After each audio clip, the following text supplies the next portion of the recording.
పరిశుద్ధ లేఖనాల్లో ఒక్క మాట చదివి ఈ కాలపు సంఘాల పరిస్థితి కానీ కుటుంబాల పరిస్థితి కానీ ఎట్లా ఉంది, అలా ఉండటానికి కలిగిన కారణాలు ఏంటి, అలాంటివి మన జీవితంలో సంభవించకుండా ఒక సైనికులుగా, ఒక భర్తగా మీరు ఎలా ఉండాలి, ఒక భార్యగా మీరు ఎలా ఉండాలి, ఓ కొడుకుగా, ఓ కూతురుగా, ఓ దైవ సేవకుడిగా, దైవ సేవకురాలుగా సంఘంలో మేమెలా ఉండాలి, ఒక చక్కటి సందేశం చూడండి.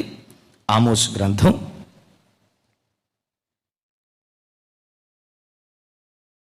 6వ అధ్యాయం, ఆమోస్ గ్రంథం 6వ అధ్యాయం 11వ వచనం నుంచి 13వ వచనం వరకు ఒకసారి అందరూ నాతో కలిసి చెప్పండి. ఏలయనగా, చెప్పండి అందరు గట్టిగా.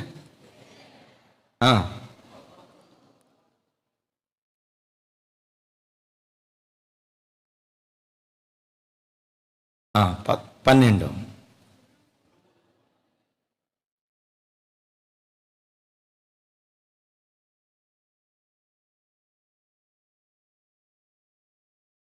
వ్యర్థమైన దానిని బట్టి సంతోషించు మీరు న్యాయమును ఘోరమైన అన్యాయముగాను, నీతి ఫలములను ఘోరమైన దుర్మార్గముగాను మార్చితిరి.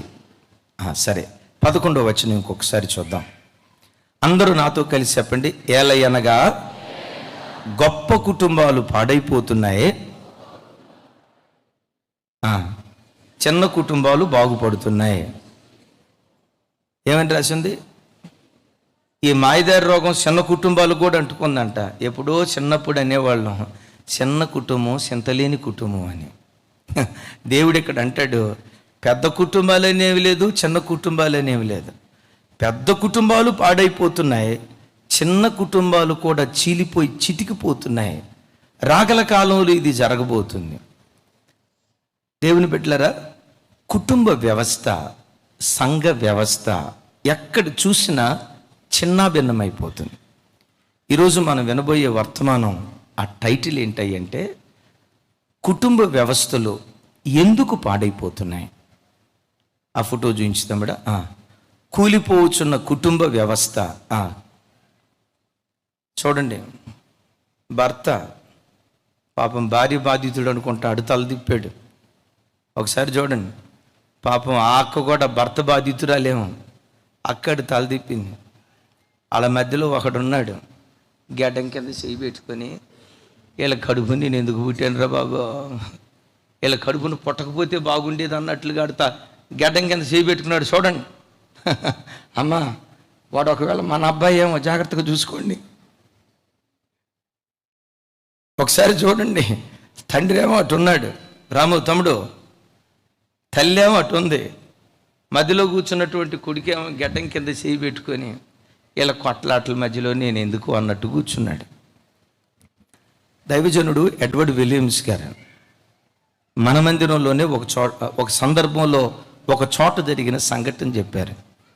అది మేబీ తూర్పుగోదావరి జిల్లా మండపేట. ఆ మండపేట ప్రాంతంలో ప్రతి సంవత్సరం 5 రోజులు పెంతుకోస్తు మహాసభలు జరుగుతాయి.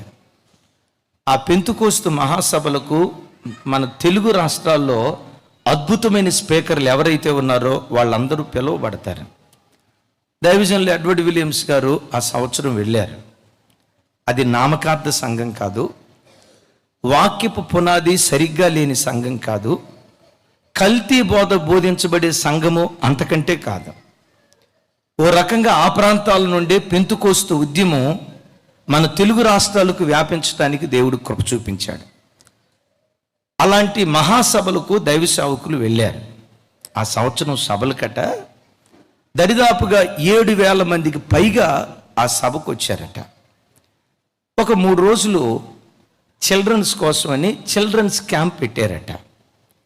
3వ తరగతికి పైగా చదివిన పిల్లలందరినీ ఒక గ్రూప్ చేసి వాళ్ళకి చిన్నగా క్లాసెస్ 3 రోజులు కండక్ట్ చేస్తే 3వ రోజు ముగింపులో వాళ్ళందరికీ ఒకటే ప్రశ్న, ఆ ఒక్క ప్రశ్నకు సమాధానం రాయమన్నారు.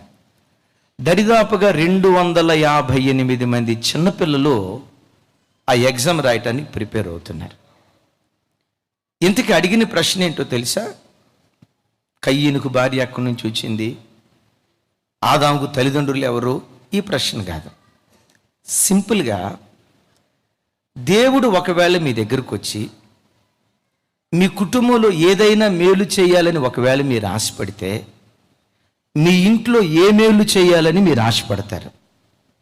యేసయ్య మీ పక్కకు వచ్చి, నాన్న చిన్న, నేను నీకు ఏదైనా మేలు చేయాలనుకుంటున్నాను, నీ ఇంట్లో ఏ మేలు చేస్తే బాగుంటుంది, నువ్వు కోరుకు, నేను చేస్తాను. ఈ ప్రశ్న 258 మందిలో 242 మంది రాసిన సమాధానం ఏంటో తెలుసా? మా అమ్మా నాన్నలు ప్రేమగా ఉంటే చాలయ్యా, మా అమ్మా నాన్నలు కొట్లాడుకోకుండా, మా ఇంట్లో ఎప్పుడు రభస జరగకుండా, మా అమ్మా నాన్నలు ప్రేమగా కలిసి కూర్చొని మాట్లాడుకుంటే అది మా కళ్ళతో చూడాలనుకుంటున్నామయ్యా, ఇంతకు మించి మా బ్రతుకులు మేమేం కోరుకోవట్లేదయ్యా. ఆ ఎగ్జామ్ కండక్ట్ చేసినటువంటి ఆ దైవ సేవకులు ఆశ్చర్యపోయి, అరే పెంతుకోసు సంఘాలకు వచ్చే ప్రజలు వీళ్ళు, ఒక లోతైన వాక్యపు పునాదుల మీద కట్టబడే ప్రజలు, వాళ్ళలో కొంతమంది సంఘ పెద్దలు ఉన్నారు, వాళ్ళలో కొంతమంది కోయిర్లో పాటలు పాడే తల్లులు ఉన్నారు, మందిరంలో పరిచర్య చేసే వాళ్ళు ఉన్నారు. ఇంత పరిచర్య చేసే కుటుంబాలలో సమాధానం లేదు. ఆ వార్త విన్నప్పుడు పిల్లలు ఏడవటం దేవుడు ఎరుగు, దైవ సేవకులు గుండెలు బాదుకుంటూ ఏడుస్తున్నారట. అంటే మందిరానికి ప్రజలు వస్తున్నారు కానీ ఆ భార్య భర్తలు కుటుంబాల్లో ఎంత వివాదమా. తల్లులారా, మిమ్మల్ని ఒక మాట అడుగుతా. ఒకవేళ మీ పిల్లల్ని కూడా ఇదే ప్రశ్న అడిగితే ఎలాంటి సమాధానం మీ భార్య భర్తల గురించి ఒకవేళ చెప్తారేమో జాగ్రత్త. అయ్యా, ఒకవేళ మీ కడుపును పుట్టిన మీ కొడుకునే, రే నాయనా, దేవుడు నీ కుటుంబంలో ఎలాంటి అద్భుతం చేయాలని కోరుకుంటున్నావు అని అడిగితే, మా నాన్న కోపిస్తోడండి, మా అమ్మ నోటికి అద్దరదండి, వాళ్ళిద్దరు సెట్ అయితే బాగుండని నీ కడుపును పుట్టిన పెట్టలే ఒకవేళ ఎలాంటి మాట అంటే, తండ్రి అది నీకు ఎంత అవమానమో కాదా? అమ్మా, ఒక లోతైన వాక్యం వింటున్న సంఘాలలో కూడా ప్రజలు ఇలా బ్రతుకుతూ ఉంటే వాక్యం లేని ప్రజల పరిస్థితి ఇంకెట్లా ఉంటుంది ఆలోచించు. ఇక్కడ భక్తుడు అంటాడు, పెద్ద కుటుంబాలు పాడైపోతున్నాయి, చిన్న కుటుంబాలు చీలిపోతున్నాయి. పెద్ద కుటుంబం చిన్న కుటుంబం అన్నాడు కదా. దైవజనులు ఆర్ఆర్కే మూర్తి గారు ఎప్పుడు ఒక మాట చెప్తారు, సంఘం ఓ పెద్ద కుటుంబం, కుటుంబం ఒక చిన్న సంఘం. ఆమెన్. మరలా అది మా అమ్మ వచ్చింది చాలు నన్ను బతికించడానికి. చెప్పండి. సంఘం ఒక పెద్ద కుటుంబం, సంఘం ఒక పెద్ద కుటుంబం. ఇది ఉందో చూసారా, ఒక పెద్ద కుటుంబం. మనమంతా ఒక కుటుంబంలో పుట్టినటువంటి వాళ్ళం, ఒకే తండ్రి కడుపున, యేసయ్య కడుపున పుట్టిన వాళ్ళం. అందుకని చాలామంది మమ్మల్ని చూసినప్పుడు ఇందాక వచ్చి ఆ తల్లి చెప్తుంది ఏమంటుందో తెలుసా? అయ్యా, మా కూతురికి మేము చాలా దూరంగా ఉన్నాం, అంటే కిలోమీటర్ల దూరం, ఆ దూరం కాదు, దూరం అంటే ఆ దూరం కాదు, చాలా దూరంగా ఉన్నాము. మేము ఆంధ్రాలో ఉండేవాళ్ళం, మా పాప ఇక్కడ ఉంది. కానీ ఎందుకు ధైర్యంగా బ్రతుకుతున్నామంటే, ఎందుకు ఇంత నిబ్బరంగా మేము బ్రతకగలుగుతున్నామంటే, మా పాప ఎప్పుడూ చెప్తూ ఉండేది, అమ్మా నాకు సొంత అన్నయ్య దొరికాడు, సొంత అక్క దొరికింది, అమ్మా నాన్న లాంటి కుటుంబం సంఘం నాకు దొరికింది, నా గురించి మీరేం బాధపడొద్దమ్మా. ఇందాక ఆ తల్లి ఫోటో దిగుతా, అదిగో అమ్మా ఏం పేరు, మీ పేరు? రైట్, సరే అమ్మ ఆడు తెర వైపు చూస్తుంది, తెర, సరే రైట్, వినండి. మనమంతా ఒక కుటుంబం, సంఘం ఒక పెద్ద కుటుంబం, కుటుంబం ఒక చిన్న సంఘం. పెద్ద కుటుంబంగా పిలువబడుతున్న సంఘాలు పాడైపోతున్నాయి. ఎట్ దట్ సేమ్ టైం చిన్న చిన్న కుటుంబాలని పిలువబడుతున్న సంఘాలలో కుటుంబాలు కూడా పాడైపోతున్నాయి. మెట్టుకు బిడ్డలరా, సంఘం బాగుండాలంటే కుటుంబ వ్యవస్థ బాగుండాలి. ఏ సంఘంలో కుటుంబ వ్యవస్థ సరిగ్గా ఉంటుందో, అమ్మ నాన్న కొడుకు కూతురు ఒక ఆప్యాయత అనురాగాలు నీతి విలువలు కలిగి సంఘాలలో ఏ కుటుంబాలు బాగుంటాయో ఆ కుటుంబ వ్యవస్థ బాగుంటాయి.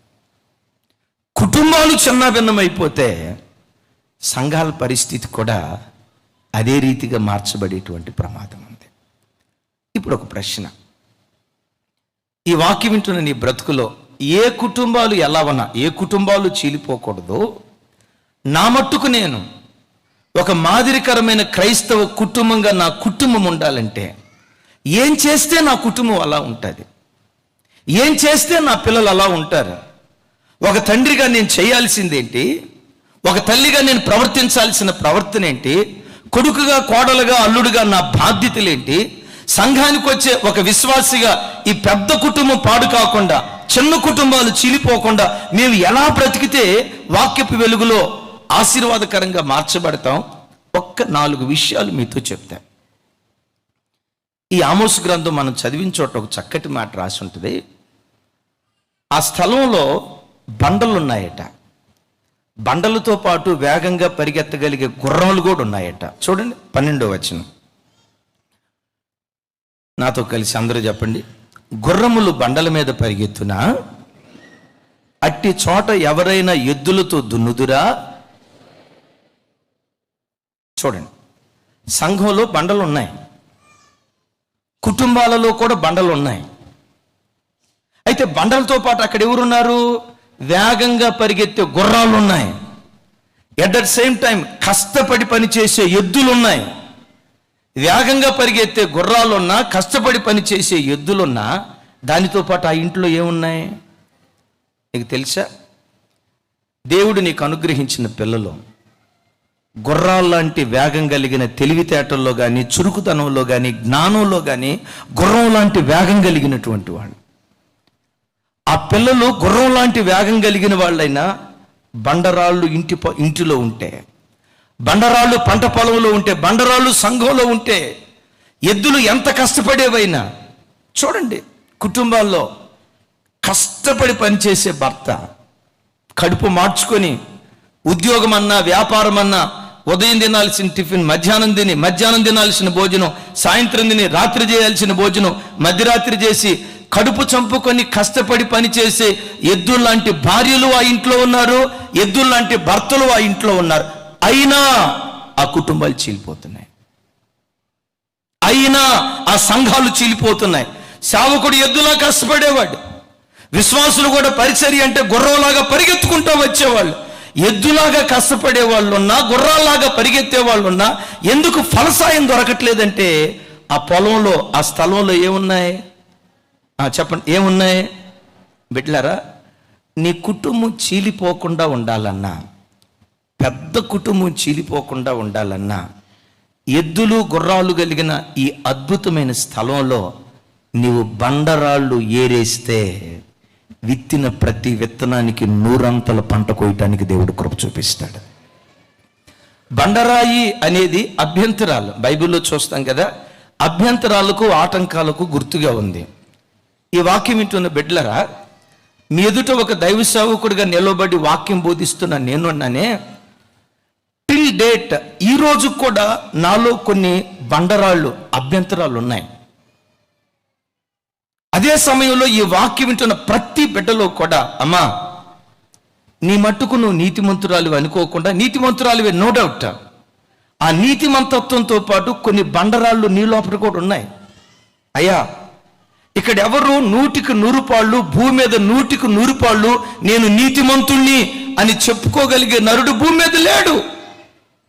ఒక భార్యగా నీలో ఉండే లోపాలు నీలో ఉన్నాయి, ఓ భర్తగా నీలో ఉండే లోపాలు నీలో ఉన్నాయి, ఓ కొడుకుగా నీలో ఉండే లోపాలు నీలో ఉన్నాయి, ఓ కుమార్తెగా నీలో ఉండే లోపాలు నీలో ఉన్నాయి, ఒక సేవకుడిగా నాలో ఉన్న లోపాలు నాలో ఉన్నాయి, ఒక విశ్వాసిగా నీలో ఉండే లోపాలు నీలో ఉన్నాయి.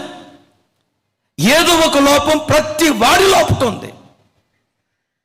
చేయాల్సింది ఏంటో తెలుసా? నీలో ఉన్న లోపం ఏంటో నువ్వు గ్రహించి ఆ రాళ్ళు ఏరి పారేస్తే అద్భుతాలు చూడటానికి దేవుడు కృప చూపిస్తాడు. చెప్దాం హల్లెలూయా. కానీ విచిత్రం ఏంటో తెలుసా? శత్రువైన సాతాను ఉన్నాడే, నీ లోపట బండరాళ్ళున్నా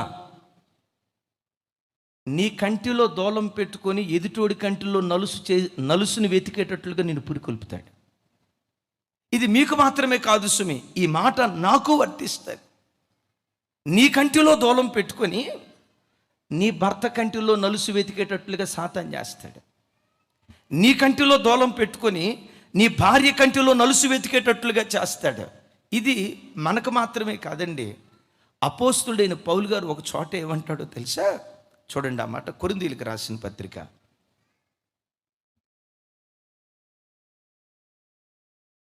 4:4 చదవండి. నా యందు నాకు ఏ దోషము కానరాదు. ఏమంట? కొంచెం గట్టిగా చెప్పండి అమ్మా.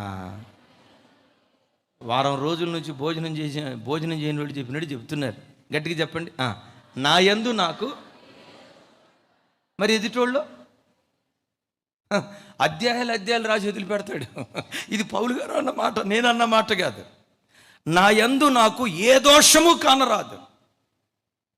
అపోస్తుడైన పౌలు గారికే ఈ మాయదారి జబ్బు ఉంది. పౌలు గారికే అనుకుంటున్నారా? దావీదు గారు కూడా అంటాడు ఒక చోట. ఏమంటాడో తెలుసా? తన పొరపాట్లను కనుగొనగలిగిన వాడెవడు?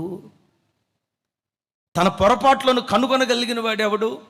ఒక అద్భుతమైన సాక్ష్యం చెప్తా. నా సేవా జీవితంలో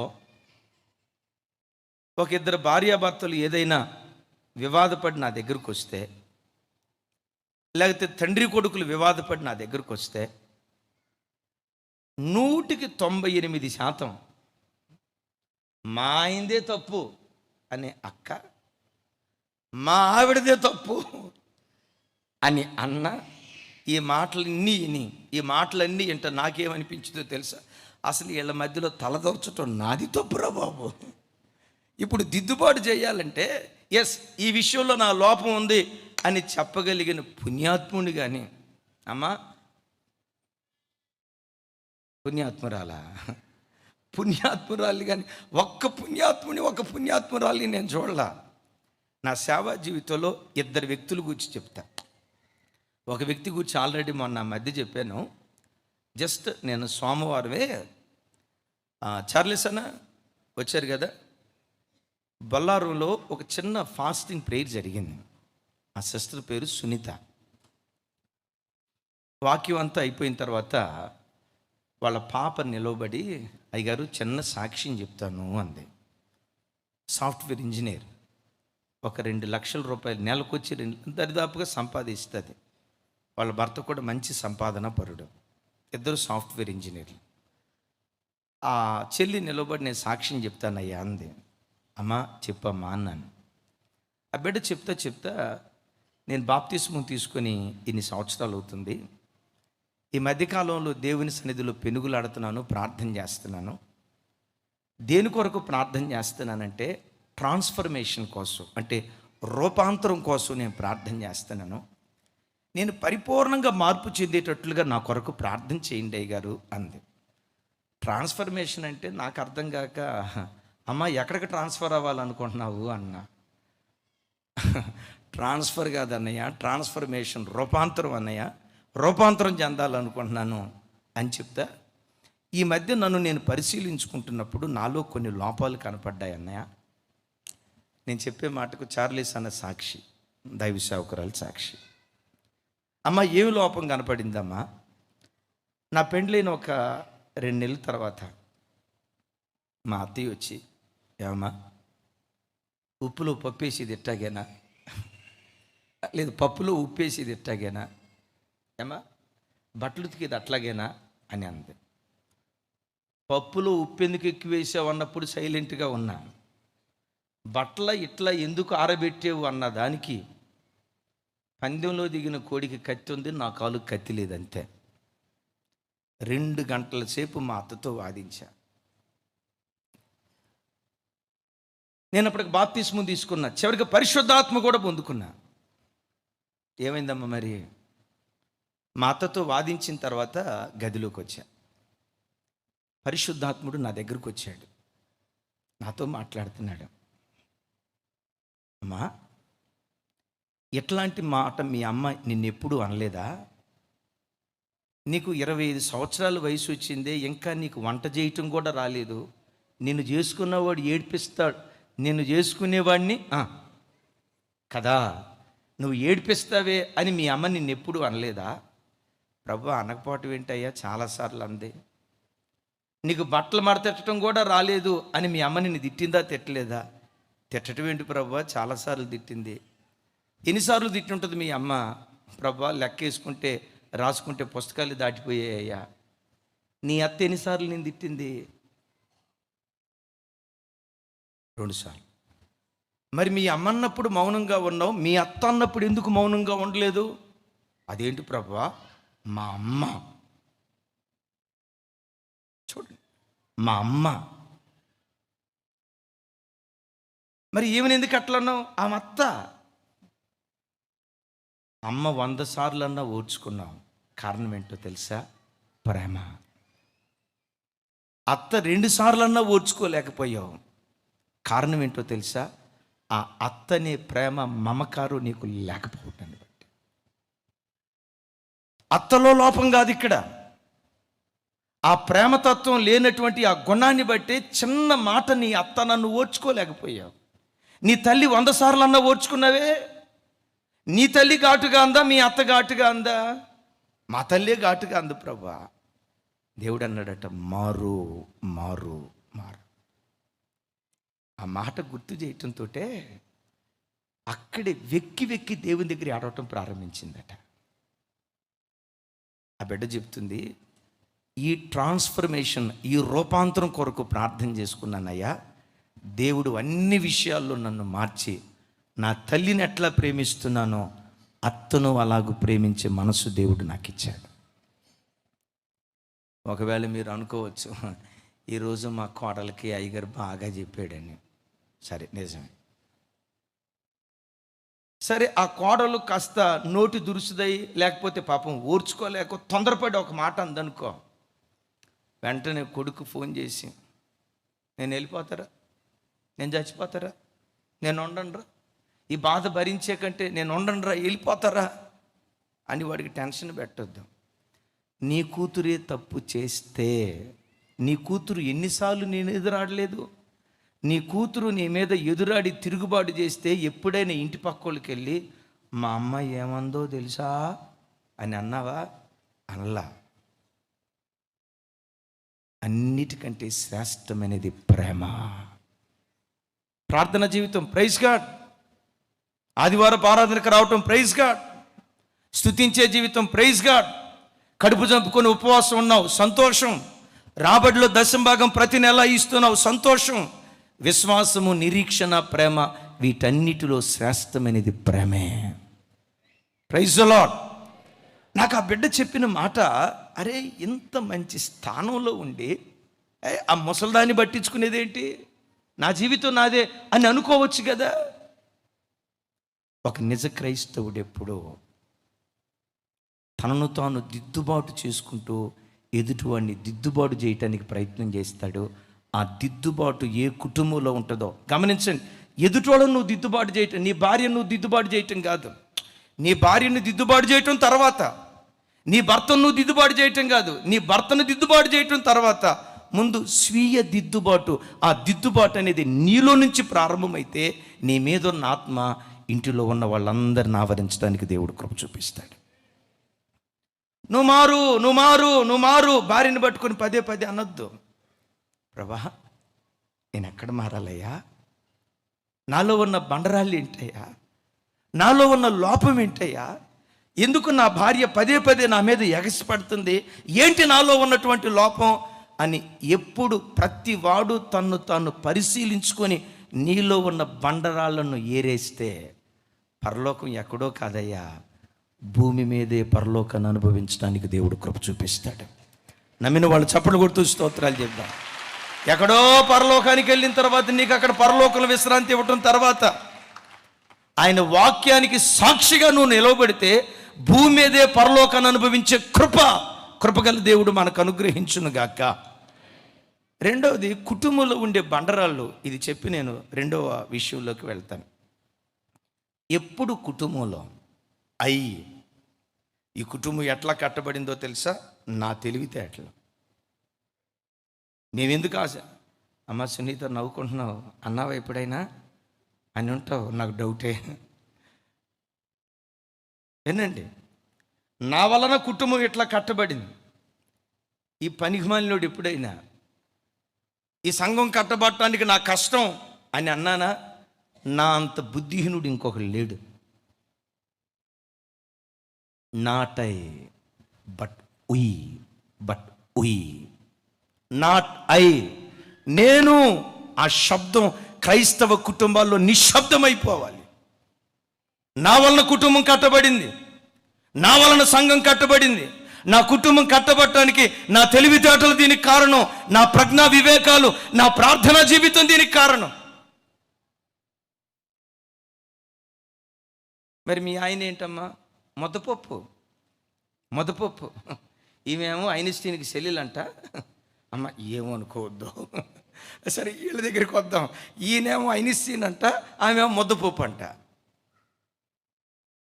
బిడ్లరా, ఈ పరిచర్యను గురించి నేను ఎన్నిసార్లు మాట్లాడినా, నేను చాలాసార్లు చెప్పాను. నా సంఘ బిడ్డల ప్రయాసం సేవిట్ల వర్ధిల్లటానికి కారణం, దైవ సేవకురాలి ప్రార్థన సేవిట్ల వర్ధిల్లటానికి కారణం, సేవకులు పిల్లలు పడుతున్న కష్టం సేవ వర్ధిల్లటానికి కారణం. అలా చెప్పుకుంటూ నన్ను కన్న తల్లిదండ్రులు చేసిన ప్రార్థన, ఎప్పుడైనా నా విశ్వాసులు చేసిన ప్రార్థన, సేవకులు చేసిన ప్రార్థన అని చెప్పినట్టు నాకు గుర్తుగానే నేను ప్రతిష్ఠ కలిగినోడిని. నా కష్టం ఇదంతా. రవి, ఎప్పుడన్నా విన్నావు తమ్ముడు ఆ మాట? ఎప్పుడైనా అట్లాంటి మాట నా నోట వస్తే నా అంత బుద్ధిహీనుడు లేడు. డేజక్క వచ్చారక్క, ఒకరోజు లైవ్లోనే ఒక మాట చెప్పా. ఈ సేవ ఎందుకు ఆశీర్వదించబడిందంటే, విశ్వాసులు అందరూ మంచి పిల్లలు, మమ్మల్ని గుండెల్లో పెట్టుకునే విశ్వాసులను దేవుడిచ్చాడు. మా గుండెల మీద తన్నే బిడ్డలు ఒక్కళ్ళు లేరు. దేవుని కృప. ఒక అమ్మలాగా మేము మిమ్మల్ని శారీరకంగా కనకపోయినా, ఒక అమ్మలాగా, ఒక నాన్నలాగా, సొంత అన్నలాగా, సొంత అక్కలాగా, సొంత కుటుంబీకులుగా మమ్మల్ని గుండెల్లో పెట్టుకునే వాళ్ళు ఉన్నారు. ఆ రోజు చెప్తా రెండవది, నేను ఆశీర్వదించబడ్డానంటే కారణం, లోతు అబ్రహామును వెంబడించాడు.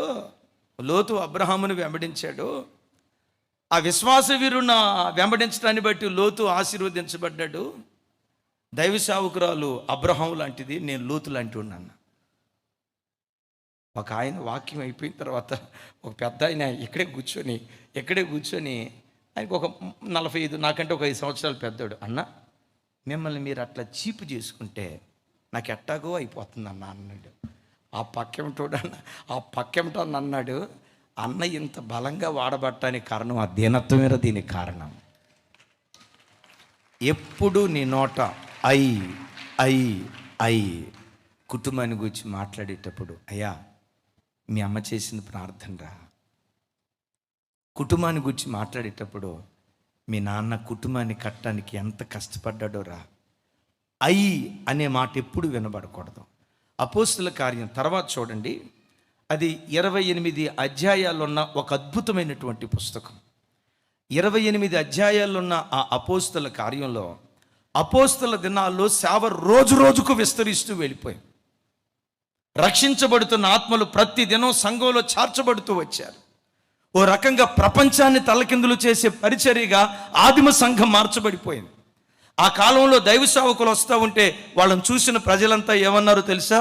భూలోకమును తలకిందులు చేయువారు ఎక్కడికి కూడా వచ్చి ఉన్నారని వాళ్ళని గూర్చి మాట్లాడారు. ఆ 28 అధ్యాయాల ఆ పుస్తకంలో అద్భుతం ఏంటో తెలుసా? 50 పర్యాయాలు మేము మేము మేము మేము మేము అనే మాట వాడబడి, నాట్ ఐ బట్ ఉయ్, మేము మేము మేము మేము మేము. వాళ్ళు కలిసికట్టుగా సమిష్టిగా చేయి కలిపి వాళ్ళు పరిచర్య చేశారు గనుకే భూలోకాన్ని తలకిందులు చేసే పరిచర్యగా ఆదిమ సంఘం మార్చబడిపోయింది. ఈ వాక్యం వింటున్న బిడ్డలారా, ఒకవేళ నీలో బండరాళ్ళు ఉంటే కాదు, ఉన్నాయి, ప్రతి వారిలో ఉన్నాయి. నీలో ఉన్న బండరాయి ఏంటో ఎరిగి ఆ అభ్యంతరాన్ని నువ్వు తొలగించుకుంటే చనిపోయే ఆఖరి క్షణాల వరకు నిన్ను చూసిన ప్రజలు ఏమంటారో తెలుసా? భార్య భర్తలంటే ఇలా బ్రతకాలరా, కుటుంబం అంటే ఇట్లా బ్రతకాలరా, పిల్లలంటే ఇట్లా బ్రతకాలరా, ఓ కుటుంబం సంఘంలో కట్టబడతాం అంటే ఇట్లా కట్టబడాలరా అని నిన్ను రాగల తరము ఒక రోల్ మోడల్గా ఎంచి బ్రతికితే వీళ్ళలాగా బ్రతకాలని మాట్లాడుకునేటట్లుగా దేవుడు నిలవబెట్టును గాక. చెప్దాం ఆమేన్.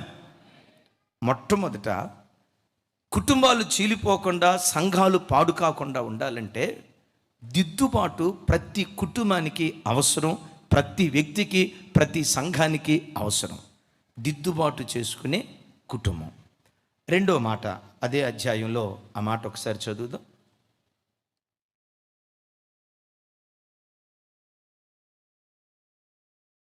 ఆమోసు గ్రంథం 6వ అధ్యాయం 11-12 వచనాలు.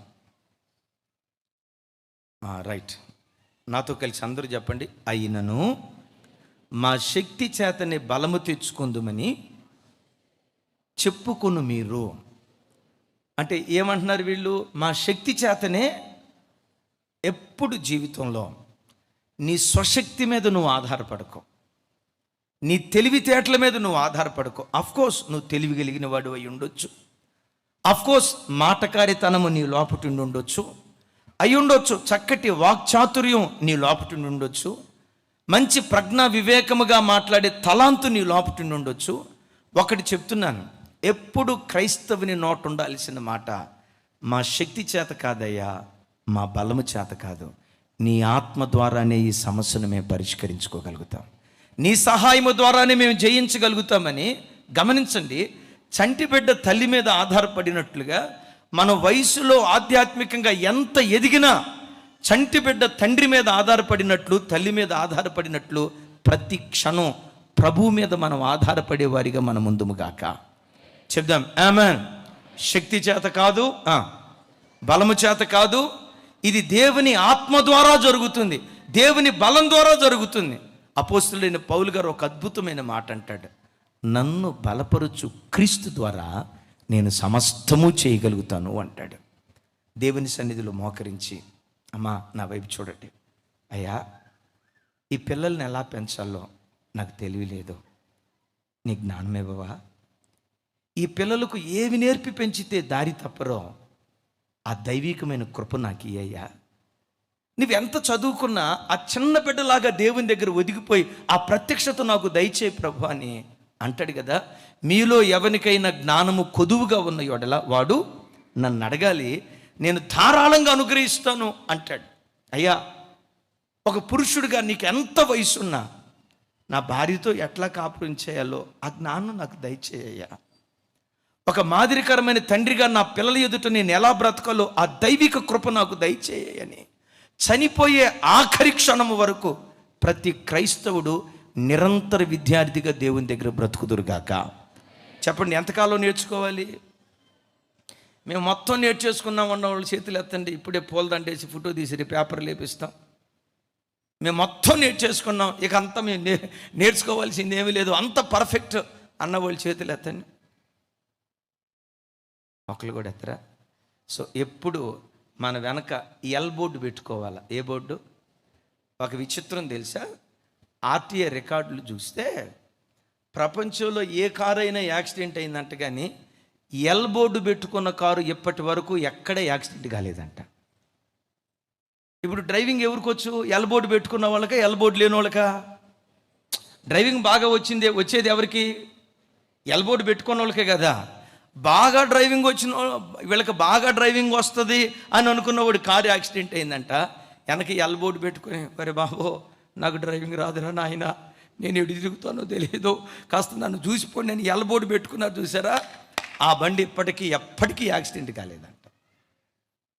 విశ్వాసులారా, ఎప్పుడు ఎల్ బోర్డు పెట్టుకొని తిరుగుతుంగాక. ఆమె ఏం చెప్పమ్మా? జ్యోతికి ఏం తెలుసు? జ్యోతికి నేను జ్యోతిని, జ్యోతి వచ్చాడు, జ్యోతికి ఏం తెలుసు? జ్యోతికి ఏం తెలీదు, జ్యోతికి నేను జ్యోతిని అని అన్నావా? అట్లుండద్దు. ఎప్పుడు వెనకేం పెట్టుకోవాలి? అందరూ నా వైపు చూడండి. మిమ్మల్ని ఒక మాట అడుగుతా. ఖచ్చితంగా కరెక్ట్గా వెంటనే సమాధానం చెప్పిన వాళ్ళని మిమ్మల్ని ఎంతైనా ఒక గంట సేపు పొగుడుతా ప్రార్థన అయిపోయిన తర్వాత. సరే వినండి.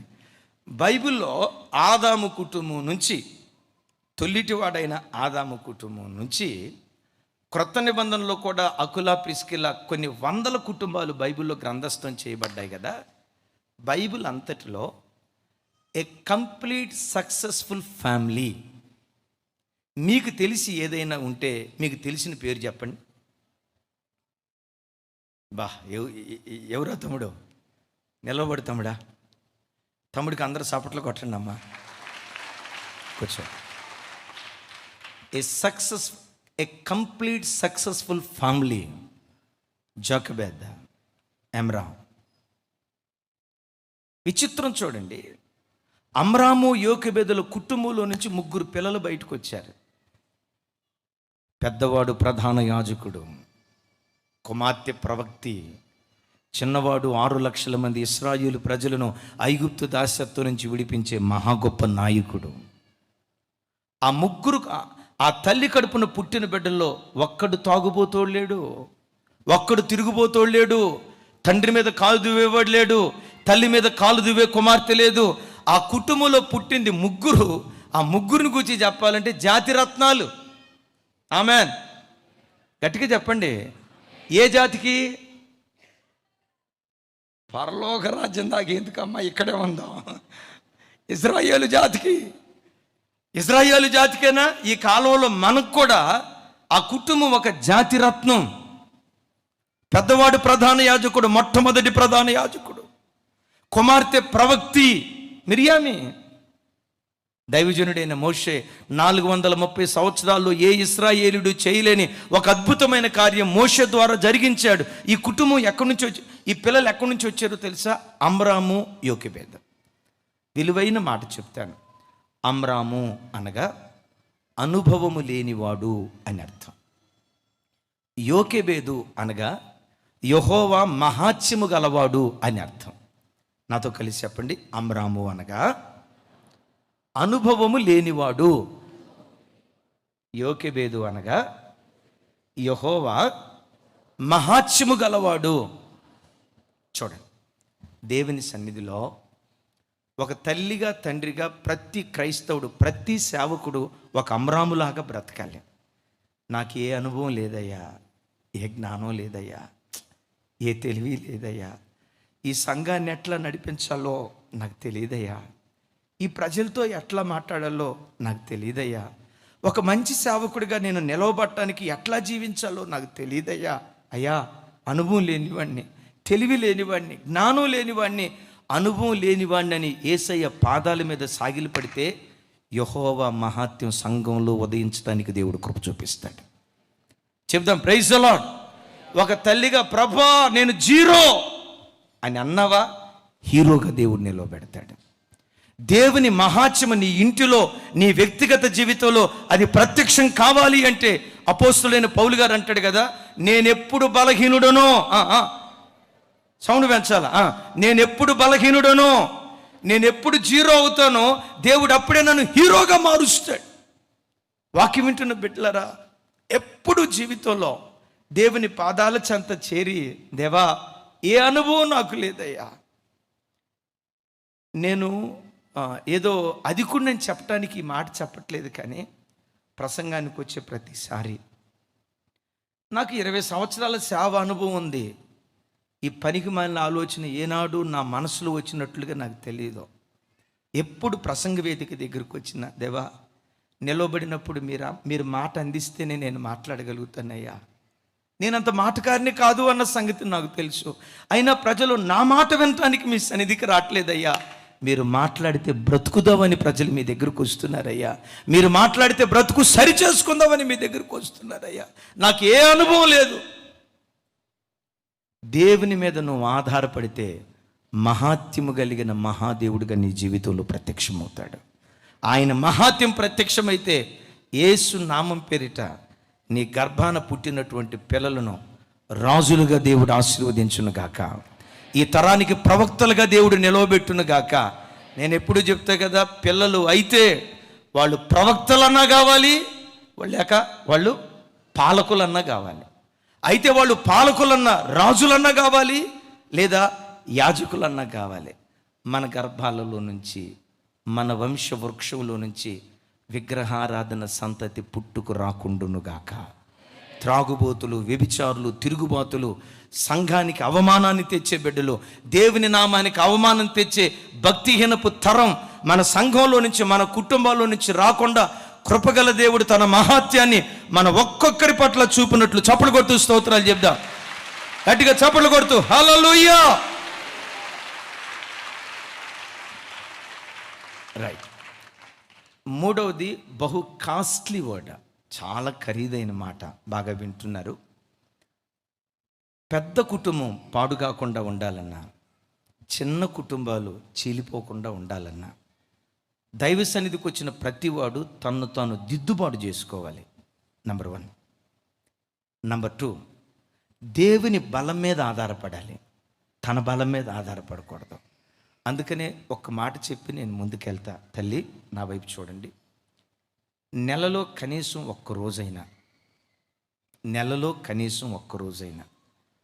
లేదు మీరు బాగా బిజీగా ఉండేవాళ్ళు అనుకోండి, కనీసం 3 నెలలకు ఒక్క రోజైనా కుటుంబం అంతా కలిసి కుటుంబంలో ఉండి ఉపవాసం ఉండి ప్రార్థన చేయండి. సంఘంలో జరిగే ఉపవాస ప్రార్థనలకు వస్తారు, సంతోషమే, అది కొంత ఆశీర్వాదమే. వ్యక్తిగతంగా నువ్వు ఉపవాసం ఉండి ప్రార్థన చేస్తావు, అది ఆశీర్వాదమే. వీటితో పాటు మరో బృహత్తరమైన శక్తి ఎక్కడుందో తెలుసా? మీరే స్వయంగా ఒక దినాన్ని నిన్న దైవ సేవకురాలు చెప్పారు కదా, అద్భుతమైన వర్తమానం. ఏదో ఒకరోజు 3 నెలల్లో ఒకరోజు, రే నాన్న పలానా తారీఖున మనం ఉపవాసం ఉందాము, నువ్వు డ్యూటీకి సెలవు పెట్టుకో, అమ్మా కాలేజీకి సెలవు పెట్టుకోరా, కుటుంబం అంతా మాట్లాడుకోండి. కనీసం 3 నెలల్లో కనీసం ఒక్కరోజైనా మీ కుటుంబంగా, సంఘానికి ఉపవాస ప్రార్థనకు వచ్చారు, సంతోషమే, నేను కాదంట్లా. వ్యక్తిగతంగా ఉపవాసం ఉండి ప్రార్థన చేశారు, సంతోషమే. కానీ నేనంట ఆ ఉపవాసంతో కుటుంబంగా దేవుని సన్నిధిలో కనపడండి. యెహోవా మహాత్యం ఎక్కడో కాదు, మీ ఇంటిలోని ఉదయించడానికి దేవుడు కృప చూపిస్తాడు. ఓ మహాత్యము కలిగిన పిల్లలుగా యేసునామములో పిల్లలను దేవుడు దీవించునుగాక. పెద్ద కుటుంబాలు పాడు కాకుండా, చిన్న కుటుంబాలు చీలిపోకుండా ఉండాలంటే ఇంటిగ్రిటీ, ఆ సమైక్యత, దేని విషయంలో మనం పోరాడాలంటే, మూడోది ఇక్కడ అంటాడు, వ్యర్థమైన వాటి యందు సంతోషించక. ఒక మాట చెప్తాను, అమ్మా నా వైపు చూడండి, అయ్యా నా వైపు చూడండి. నీ కుటుంబం సంతోషంగా ఉండాలంటే నీకొక్కడికే సంతోషాన్ని కలుగు చేసేవి కొన్ని ఉంటాయి, వాటిని వదిలిపెట్టు. నీకు సంతోషమని పరిగెడుతున్న ఆ కార్యం కుటుంబీకులందరికీ దుఃఖాన్ని తెప్పిస్తుంది. వాళ్ళందరికీ దుఃఖాన్ని తెప్పించే కార్యం నీ లోపటుండి ఇంటిని సంతోషంగా ఉంచుకోవటం అది దుర్లభం. ఒక 4 రోజుల క్రితం ఒక చిన్న కుర్రోడు విచిత్రం తెలుసా, 10వ తరగతి పూర్తయింది, శవం ఉన్నట్టున్నాడు. వాళ్ళ అమ్మ వచ్చింది, ఏంటమ్మా బాబు ఇట్లా ఉన్నాడు? మీరు ఎక్కడుంటారమ్మా? పలానా చోట ఉంటామయ్యా, యూట్యూబ్లో వాక్యం వింటాం, మా బాబుని తీసుకొచ్చామయ్యా. ఏమైందమ్మా? వీడు 9వ తరగతి నుండి గంజాయికి అలవాటు పడ్డాడయ్యా. ఆ గంజాయి ఎట్లా తాగుతాడో తెలుసా? తల్లి చెప్తుంది, ఈ వైట్ పేపర్ ఉంటుంది కదా, ఆ పేపర్ని అట్లా చించి దాన్ని సిగరెట్ లాగా చుట్టి దాని లోపల చోర కూర్చి, గమనించండి, ఆ తీసుకొని గదిలోకి వెళ్ళి తాగాడంటే 2 రోజుల పాటు ఇక పండుకున్న చోట నుంచి లేవడట. వాడు ముఖం చూస్తే ఏదో కొన్ని సంవత్సరాల నుంచి లంకణాలు ఉన్నవాడి ముఖంలాగా కళ్ళు గుంటలు పడిపోయాయి. ఆ యవ్వన తేజస్సు వాడి ముఖంలో లేదు. కళ్ళ కింద నల్లటి చారలు కనపడుతున్నాయి. ఏంట్రా బాబు ఇట్లా? ఆ తల్లి ఏడుస్తుంది, అయ్యా ఈ చిన్న వయసులో వీడికి సిగరెట్ అలవాటు ఉందయ్యా, గంజాయి అలవాటు ఉందయ్యా, వీడికి తాగుడు అలవాటు కూడా ఉందయ్యా. ఈ గంజాయి తాగాడంటే 2 రోజులు 3 రోజులు గదిలో నుంచి బయటికి రాడయ్యా. చెప్పకూడదు ఇక్కడే, ఇంకొక మాట కూడా తల్లి చెప్పింది. ఏదో ఒక కెమికల్ ఉంటుందట, ఆ కెమికల్, దాని పేరు చెప్పను ఎందుకంటే కొంతమంది ఈ మాటని ప్రయోగాలు చేయొచ్చు, నా భయం అది. ఆ కెమికల్ అట ప్లాస్టిక్ కవర్లో పెట్టి, ఆ ప్లాస్టిక్ కవర్ లోపల మూతి పెట్టి, ఆ ప్లాస్టిక్ కవర్ అట్లా క్లోజ్ చేసి ఆ దానిలో నుంచి వచ్చి ఆవిరి అని పీల్స్తే, ఆ పీల్చిన మరుక్షణమే కుప్పలా కూలిపోతాడట. 3 రోజులు 4 రోజులు లేవడట. తల్లి చూసి ఏడుస్తుంది, ఇట్లాంటి వాడు పుట్టకుండా ఉంటే బాగుండేదయ్యా. కళ్ళ ముందు కన్న కొడుకు కుప్పలాగా కూలిపోతుంటే కడుపు తరుక్కుపోతుందయ్యా. అమ్మా, మీ ఆయన లేడా? ఆయన తీసుకురాకపోయారా? ఆ తల్లి ఏడుస్తుంది. వీడు 3వ సంవత్సరంలో ఉన్నప్పుడే తండ్రి చచ్చిపోయాడయ్యా. వీడొక్కడి కోసమే నేను బ్రతుకుతున్నానయ్యా. ఇంకొక పెళ్లి చేసుకోవాలనే ఆలోచన, శరీరం ఆ కోరిక ఉంది. చేసుకుంటే వీడి బ్రతుకు ఏమైపోద్దునని వీడి కోసం నా ఆశలన్నీ చంపుకుంటూ బ్రతుకుతున్నానయ్యా. ఆ మాట అంటంతో నా గుండె చెరువు అయిపోయింది. నేను నన్ను పిలిచన్నా, రచన, నీ ఒక్కడి సంతోషం కోసం ఈ పనికి మాలిని చేస్తూ ఉంటే ఇంట్లో అమ్మ ఏడుస్తుంది కదా, చెల్లి ఏడుస్తుంది కదా, మీ కుటుంబీకులంతా ఏడుస్తున్నారు కదా, అందరూ ఏడుస్తున్నారన్నా అన్నాడు. తలకాయ ఊపాడు. అయ్యగారు, అందరూ ఏడుస్తున్నారు. నీ ఒక్కడి సంతోషం కోసం అందరినీ ఏడ్పించేదానికంటే అందరి సంతోషం కోసం నీ సంతోషాన్ని సిలువ వేస్తే నువ్వు భాగ్యవంతుడు అయిపోతావు. నీ సంతోషం, నీ స్వేచ్ఛ కాదు నువ్వు కోరుకోవాల్సింది. బైబిల్లో బాప్తిస్మం ఇచ్చి యోహాను గురించి ఏమని రాసిందో తెలుసండి? అతడు పుట్టినందుకు అనేకులు సంతోషిస్తారు అని రాసింది. నాతో కలిసి ఈ మాట చెప్పండి.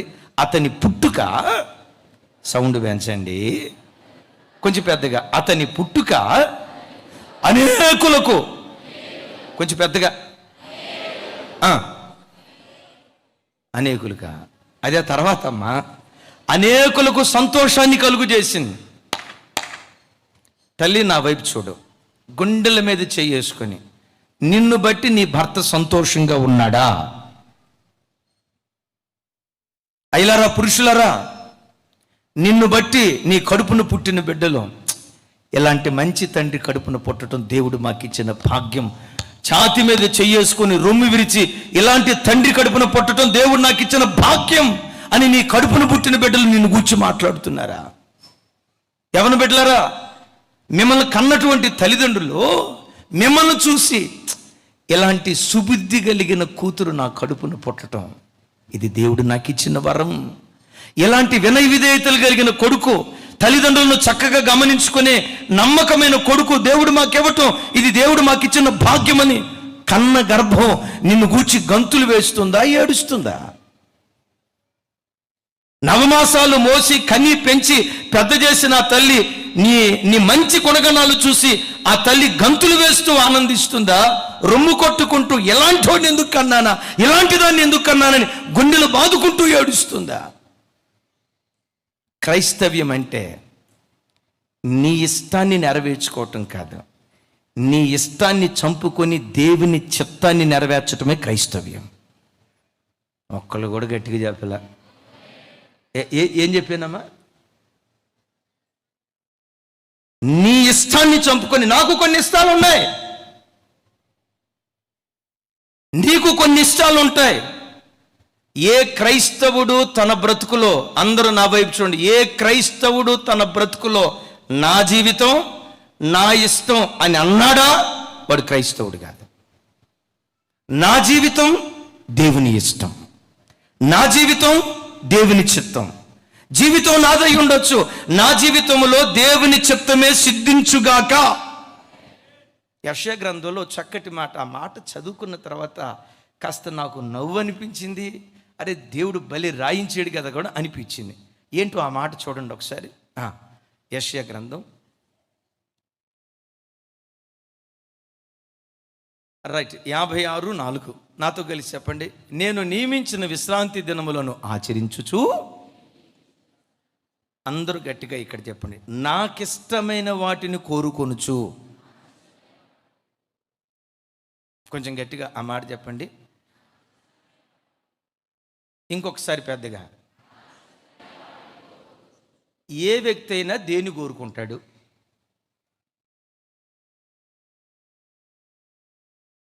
మీకు అర్థం కాలేదమ్మా ఈ మాట?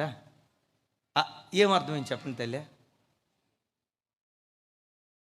సరే నా వైపు చూడండి. సరే ఇట్లా చూడండి.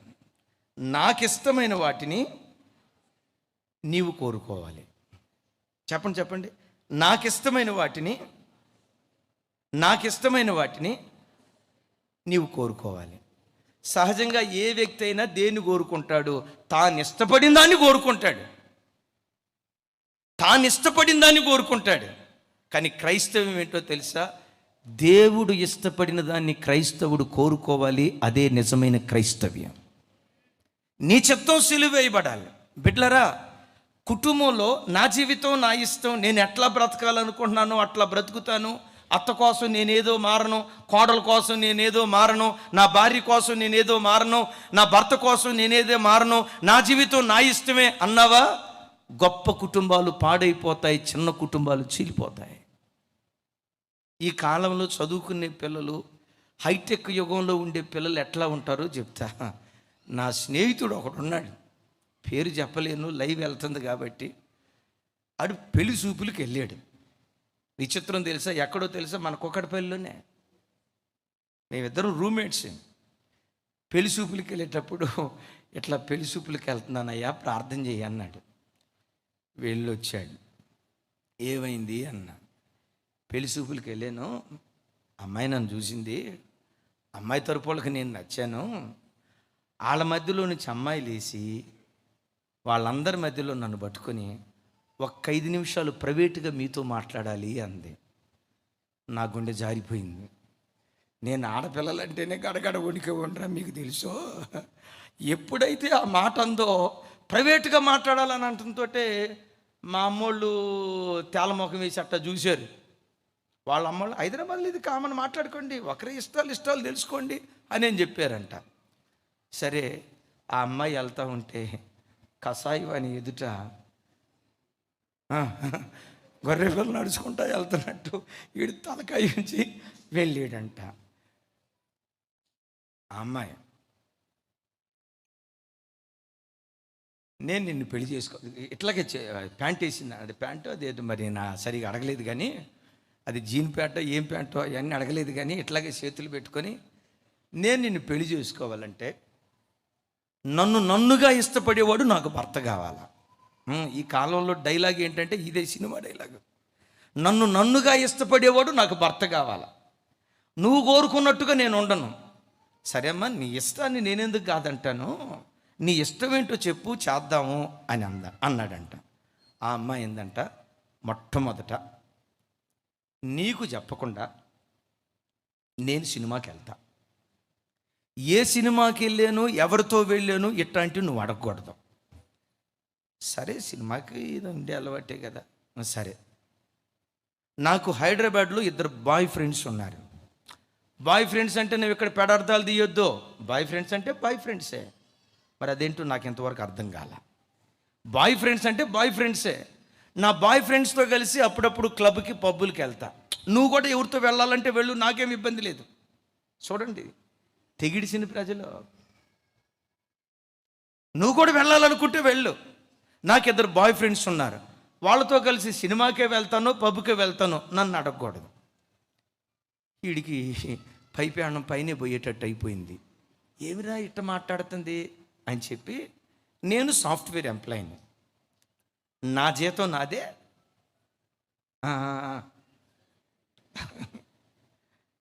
చెప్పండి, నీ జీతం నీదే, నీ జీతం నేను అడగను, నా జీతం నువ్వు అడగద్దు. నీ అకౌంట్ నీదే, నా అకౌంట్ నాదే. ఆఖరిగా నన్ను పొరపాటున శారీ కట్టుకోమని అర్థం. నాకు మోడర్న్ డ్రెస్సే ఇష్టం. ఇప్పుడు మిడ్డీ మీద ఉన్నా కదా, మిడ్డీ బుడ్డి ఉంది కదా, మిడ్డీ మీద ఉన్నా కదా, నేను ఎప్పుడు మోడర్న్ డ్రెస్లోనే తిరుగుతూ ఉంటా. నన్ను చూసి చీర కట్టుకోమన్నావా, నేను పొరపాటును ఒప్పుకోను. నేను ఒకటే చెప్తున్నా, నన్నుగా ఇష్టపడేవాడు నాకు భర్త కావాలి. అమ్మా, ఎట్టాడు సినిమా డైలాగులు ఇంట్లో వాడకండి అమ్మా, అవి సినిమాల్లో జరిగిపోయినాయి. ఓ అక్క, రెవెక్క అవునా కాదా? ఇవి సినిమాల్లో జరిపోయినాయి. సినిమా డైలాగులు తీసుకొచ్చి నన్నుగా అంగీకరించేవాడు నాకు భర్త కావాలి, ప్రపంచం అంతా వెతుకు ఎక్కడ దొరకడమ్మా, ఒకవేళ దొరికాడంటే వాడు కూడా ఆట అయిపోయినమ్మా. నేను అడిగా, ఒరే శంకర్, సారీ సరే సరే మరి నువ్వేం చెప్పావు అన్న. ఈడితో కుదిరినాడా అన్నాడంట. అమ్మాయి, నిన్నుగా నేను అంగీకరిస్తా, అట్ దట్ సేమ్ టైం నువ్వు కూడా నన్నుగా అంగీకరించు, నా ఇష్టాలు కూడా నువ్వు గౌరవించు అందంట. ఇంగ్లీష్లో why not, yes tell me అందంట. ఆడు చెప్పాడంట, నాకు ప్యాంటు షర్ట్ అంటే ఎలర్జీ, మరేం కట్టుకుంటావు, చీర జాకెట్ తప్ప ఇంకోటి కట్టుకోను, నాకు మల్లెపూలు అంటే మహాప్రీతి, ఇది జానుడు బెత్తడు కాదు, మోరడు మల్లెపూలు, బారెడు, ఇది ఎంత బారెడు మల్లెపూలు. ఇంకొకటి, నా చేతికి వాచీలు గీచీలు నైజంతా ఇక్కడ దాకా గాజులు వేసుకుంటా, నీకు ఇష్టమా అన్నాడంట. నాకు ఆ మాట అంటుంటే ఒరే భలే కౌంటర్ ఇచ్చారా నాయన, మరి అసలు ఆన్సర్ ఏమందో చెప్తామని అనుకొని ఏమందన్నాను. What nonsense ever talking. చూడండి, ఏవిడి దగ్గరికి వచ్చేసరికి ఏమో తన్నుగా అంగీకరించేవాడు కావాలంట.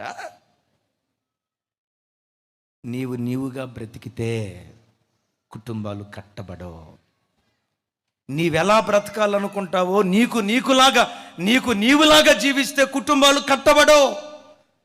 మీరైనా నేనైనా నీ ఇష్టాన్ని సిలువ వేసి, నా ఇష్టాన్ని సిలువ వేసి యేసయ్య ఎలా బ్రతకమన్నాడో ఆయన చిత్తాన్ని ఏ క్రైస్తవ కుటుంబం నెరవేరుస్తుందో బ్రతుకు కాలమంతా నిత్యము నిలుచు సియోను కొండలాగా కుటుంబాలు ఉండటానికి దేవుడు కృప చూపిస్తాడు. అమ్మా, అయ్యా, నా వైపు చూడు, ఒకసారి నా వైపు చూడు. ఏ విషయంలో నిన్ను బట్టి నీ భార్య ఏడుస్తుంది,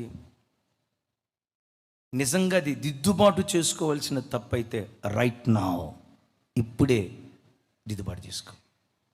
నీ భర్త నిన్ను గూర్చి ఏ విషయంలో ఏడుస్తున్నాడు, అది ఏ విషయమో నీకు జ్ఞాపకం వస్తే నిజంగా అది దిద్దుబాటు చేసుకోగలిగింది అయితే, కొంతమంది మహాశయులు ఉంటారు, నేను దిద్దుబాటు చేసుకోవడానికి ఏమీ లేదన్నా అని, వీడు జస్ట్ అరైవ్డ్ ఫ్రమ్ యుఎస్ఏ లాగా దేవదూతకు అక్కలాగా మాట్లాడతారు కొంతమంది.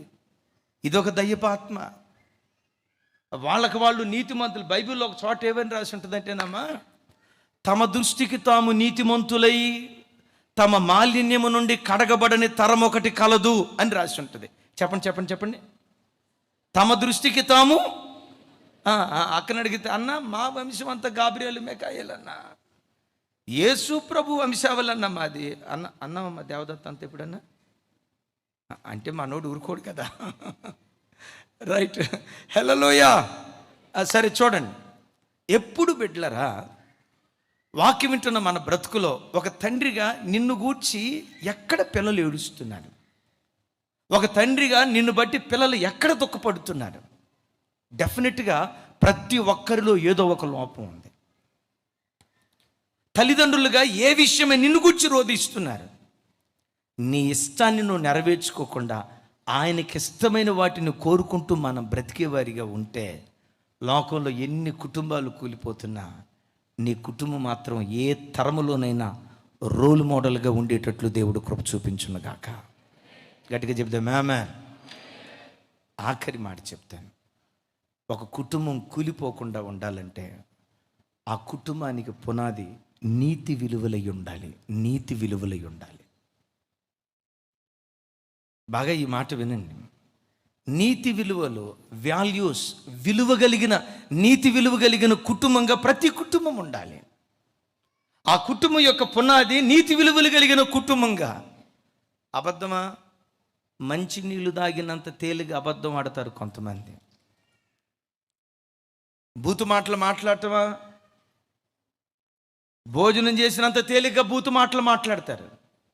అదే వ్యక్తి దేవుని మందిరానికి వచ్చి చక్కగా పాటలు పాడతాడు, చక్కగా ప్రార్థన చేస్తాడు, ఇవన్నీ చేస్తాడు. అదే నోటితో కోడని మాట పిల్లలు చూస్తారు. అమ్మా, నా చేతులు ఎత్తి దండం పెట్టి చెప్తున్నాను, తల్లిదండ్రులుగా మీ దగ్గర బలహీనత, కొట్లాట్ల పిల్లలు చూస్తే, మీరిద్దరు కొట్లాడుకోవటం ఒకరోజు చూశారు, కోపం వచ్చింది, పోయి అక్క జుట్టు పట్టుకున్నావు, లేకపోతే నీకే కోపం వచ్చింది, అట్టడి పని చేయకండి అమ్మా, బెదర జుట్టు పట్టుకున్నారు. ఇది పిల్లలు చూశారు. తర్వాత సాయంత్రం కుటుంబ ప్రార్థన చేసుకుందామని కూర్చుంటారు. అది అంతా మర్చిపోయి నువ్వు పిచ్చిదానిలాగా ఏడుస్తూ ఉంటావు. నీ కూతురు ఏం చేస్తావు తెలుసా? కళ్ళు తెరిచి గొడ్ల గూబిలాగా అట్లాగే చూస్తా, మా అమ్మ ప్రార్థన అంతా యాక్షను. ఇందాకేమో మా నాన్న అరుచుకుంటూ తిట్టింది, ఎక్కడేమో ఏడ్చుకుంటూ ప్రార్థన చేస్తుంది. ఇదంతా ఉత్తిటి ప్రార్థనే, తూచి. అది వేషధారణ కాదు నీ ప్రార్థన. నువ్వు ఏడుస్తూ ప్రార్థన చేసావు. దేవుని ఎదుటి ఎవడు వేషధారిగా దేవుని ఎదుటి ఉండగలడండి? గుండెలు బాదుకుంటూ ఏడుస్తున్నావు, హృదయపూర్వకంగా ప్రార్థన చేస్తున్నావు. ఎంత గొప్ప భక్తి! నువ్వు ప్రవర్తించిన బుద్ధిహీనపు ప్రవర్తన ఎదుట అది తేలిపోతుందని ప్రభు పేరిట మనవి చేస్తూ, గొప్ప కుటుంబాలు పాడైపోవటానికి, చిన్న కుటుంబాలు చీలిపోవటానికి అక్కడ అంటాడు. హోషేయ గ్రంథం, ఆమోసు గ్రంథం చూడండి. మరొకసారి ఆ మాట చదువుచనా. న్యాయమును, అందరూ నాతో కలిసి చెప్పండి, న్యాయమును ఘోరమైన అన్యాయముగాను, నీతి ఫలమును ఘోర దుర్మార్గముగాను మార్చిరి. గమనించండి, ఘోరమైన అన్యాయమేమో వాడు న్యాయం అంటున్నాడు, దుర్మార్గం. మీ అన్నయ్య అయ్యయ్యో కాదు, మీ తమ్ముడా అయ్యయ్యో కాదు, మీ బాబాయ్ కొడుక అయ్యయ్యో కాదు. ఇక ఆ పిల్ల ఏడుస్తుంది. ఏమైందమ్మా అంటే, ఆ బిడ్డ చెప్పిన మాట ఏంటో తెలుసా? గత 5 సంవత్సరాల నుంచి ఈ వ్యక్తితో సహజీవనం చేస్తున్నా, సమాజం ఎదుట పెళ్లి చేసుకున్నావు రా, ఇట్లా చేయొద్దు, ఇది జారత్వం అని దేవుని వాక్యం అంటుంది. వివాహం జరగకుండా క్రమం తప్పిన మార్గాలకు వెళ్ళటం అది జారక్రియ అని వాక్యం అంటుంది.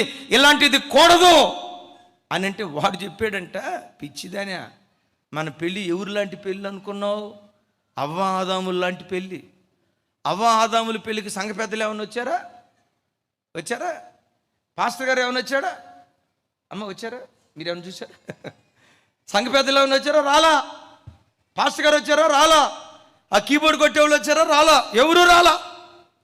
మన ఇద్దరి పెళ్ళి ఎట్లా అంటే, ఏదేను తోటలో ఆదాం పెళ్ళి ఎట్టాగో మన ఇద్దరి పెళ్ళి కూడా అట్లాగే మనం సాక్షాత్తు దేవుని ఎదుటి పెళ్లి చేసుకున్నాం.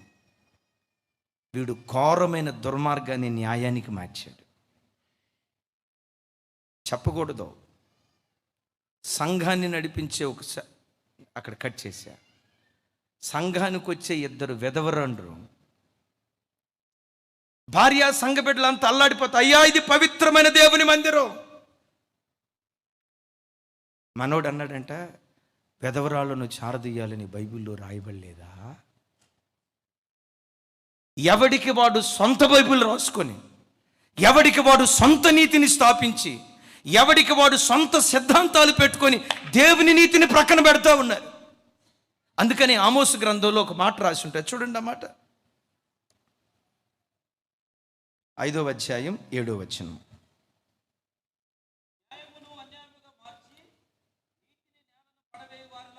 అయ్యో ఏంటి చూడండి అయ్యా, చెప్పండి ఈ మాట చెప్పండి. న్యాయమును అన్యాయమునకు మార్చి, అయ్యో దేవుని బిడ్డలారా, ఒకసారి గమనించండి. నువ్వు తప్పు చేస్తూ దాన్ని సరిపుచ్చుకుంటూ ఒకవేళ మాట్లాడుతున్నావేమో, అన్యాయాన్ని న్యాయమని ఎంచి దేవుడు నీకు ఇచ్చిన ఈ నీతి మాటలు నేల మీద పడవేస్తున్నావేమో, జాగ్రత్త. ఓ కుటుంబం కట్టబడాలంటే ఆ కుటుంబానికి విలువలు కలిగిన కుటుంబంగా, నీతి విలువలు కలిగిన కుటుంబంగా ఉండాలి. ఓ తండ్రిగా నీ దగ్గరే నీతి లేకపోతే, ఓ తల్లిగా నీ దగ్గరే నీతి లేకపోతే, ఓ దైవజనుడిగా నా దగ్గరే నీతి లేకపోతే, నీతి లేని సేవకుడి యొద్ద ప్రజలు ఏమి నీతి నేర్చుకుంటారు? నిన్ననే పోయిన వారం ఓ ఓ చోటకి వెళ్ళాను. ఎక్కడ? ఫిర్జాదిగూడ. తమ్ముడు జానన్నలు ఉండేది ఎక్కడ? ఫిర్జాదిగూడే కదా. ఫిర్జాదిగూడ దగ్గర పర్వతపురం చిన్న కాటేజ్ ప్రేయర్ పెట్టుకున్నారు. పోయిన వారం కాస్త ఖాళీగా ఉండి వెళ్ళాను. వాళ్ళ ఇంట్లో ప్రేయర్ చేయడానికి వెళ్ళాం. ఆయన భార్య, అన్న మన చర్చికి వస్తాడు, అన్న పేరు జాన్. ఆయన మాట్లాడుతూ అన్నయ్య, నాకు చక్కటి కొడుకు 27 సంవత్సరాలు, చక్కటి కూతురు 22, 23. నా పిల్లల విషయమై నేను ధైర్యంగా చెప్పగలిగే మాట, నా పిల్లల్లో ఎవ్వరు కొడుకు కానీ కూతురు కానీ సినిమా హాలు ముఖం ఎట్లుంటుందో వాళ్ళకి తెలియదు అన్నయ్య. సినిమా హాలు గడపెక్కినట్లుగా మాకు తెలియదు అన్నయ్య. మా వాడికి 27 సంవత్సరాల వయసు వచ్చింది. తండ్రిగా నేను అతిశయంగా చెప్పుకుంటున్నాను అనుకున్నారు కాక, ఒక అమ్మాయితో మాట్లాడినట్లు కానీ, మా కూతురు ఒక అబ్బాయితో మాట్లాడినట్లుగా కానీ, కాలేజ్ అయిపోయిందా డైరెక్ట్గా ఇంటికి, చర్చ్ ఉందా చర్చ్ ఇల్లు కాలేజ్ చర్చి ఇల్లు తప్ప వీళ్ళకు స్నేహితులంటూ ఎవరు లేరు అని చెప్తూ నవ్వుతా ఏమన్నాడు తెలుసా? నా కొడుకు స్నేహితుడంటూ ఎవరైనా ఉన్నారంటే అది నేనే అన్నాడు. నా గుండె పగిలిపోయింది.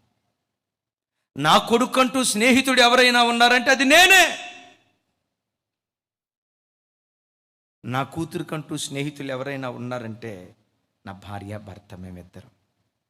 ఆయన చెప్తాడు, మా పిల్లలు సినిమా హాలు గడపెట్టుంటుందో వాళ్ళకి తెలియదు అని చెప్తా ఉంటే ఆ ఇంటి తల్లి పరిగెత్తుకుంటా వచ్చి, అన్నయ్య, సినిమా హాలు మొఖం తెలియంది మా పిల్లలకు మాత్రమే కాదన్నయ్య, నా భర్త నేను కూడా అలాగే నీతిగా బ్రతికాం.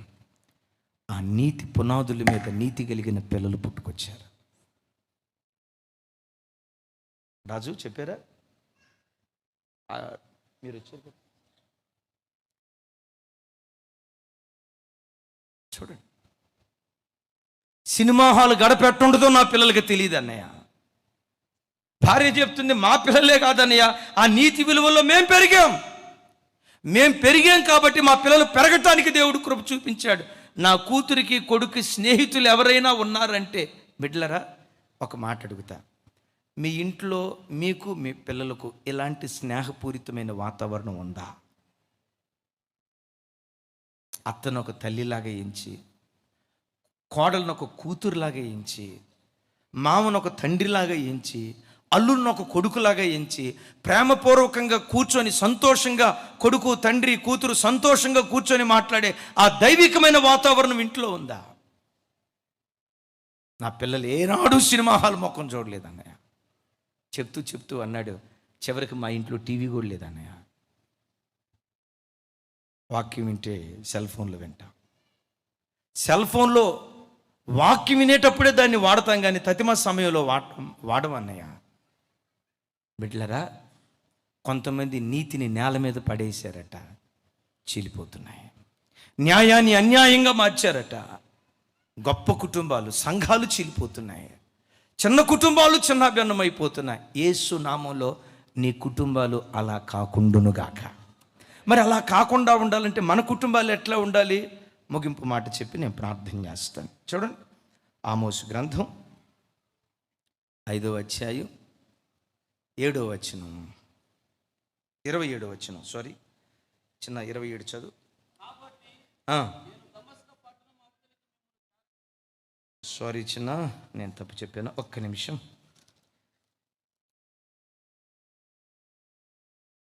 ఎస్, సారీ, కొంచెం తప్పు చెప్పాను. 24, ఎస్ 24, 5:24 చూడండి అందరూ.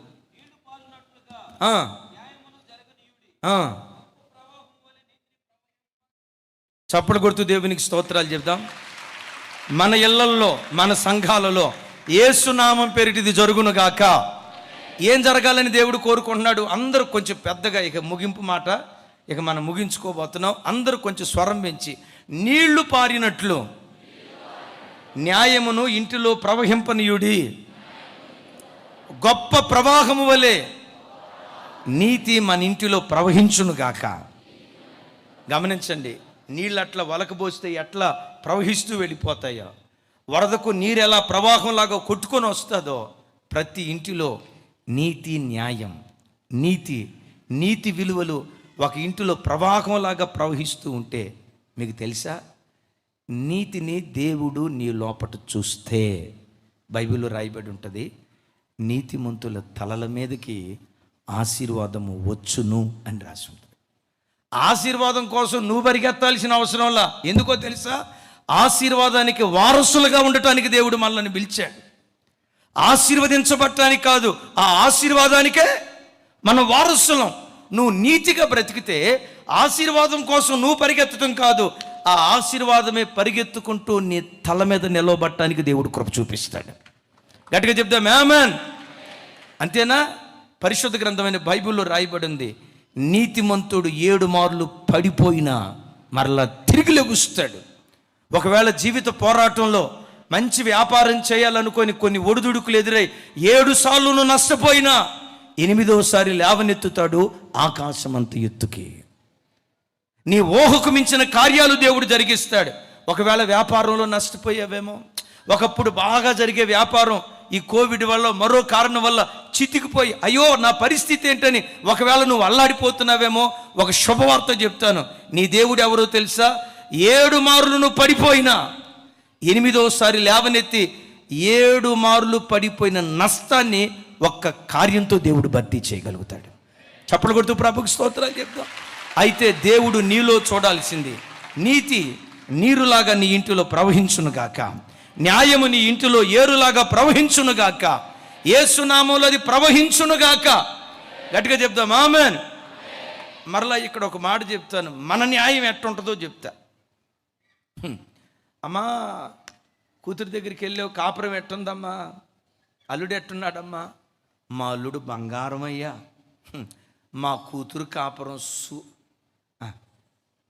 సూపరు అందుకున్నారు, మా కూతురు కాపురం సూపర్ అయ్యా, మా అల్లుడు ఎంత మంచి అల్లుడు అంటే, మా అమ్మాయి మంచం మీద పండుకున్నప్పుడే మా అల్లుడే కాఫీ తయారు చేసి బెడ్ కాఫీ ఇస్తాడయ్యా, మా అల్లుడు వంట వండుతాడయ్యా బంగారం, మా అల్లుడు చక్కగా బట్టలు ఉతుకుతాడయ్యా బంగారం. అబ్బాబ్బాబ్బాబ్బాబ్బాబ్బా, నా కూతురు కాపురం ఎంత బ్రహ్మాండంగా ఉందంటే అంత బ్రహ్మాండంగా ఉంది, ఇక దానికి దిగులే లేదు, నా అల్లుడు బంగారం అందంట. మరి ఎంతకీ నీ బాధ ఏంటమ్మా? నా బాధ అంతా నా కొడుకుతోనేనయ్యా, వాడు సన్నజాడు. ఏమైందమ్మా? ఆడు భార్యను పండుకోబెట్టి కిచెన్లోకి వెళ్ళి టీ తీస్తాడు, భార్యను పండుకోబెట్టి కిచెన్లోకి వెళ్ళి భార్యకి కాఫీ తీసుకొస్తాడు. అసలు అది అయ్యారు మగజాతికి ఏంటంటే, అయ్యా ఆడు మగోడు బట్టలు ఆరేయటానికి వెళ్తున్నాడు అయ్యా, అయ్యాడు మగోడు ఇంట్లో వంట వండుతున్నాడు అయ్యా, బట్టలు ఉతుకుతున్నాడు అయ్యా. నా కోడలు అస్సలు మంచిది కాదయ్యా. వింటారా? ఇది నీ న్యాయం, నీ న్యాయం. నీ ఇంటికి ఒక న్యాయం తీరుస్తావు, బయటోడికి ఒక న్యాయం తీరుస్తావు.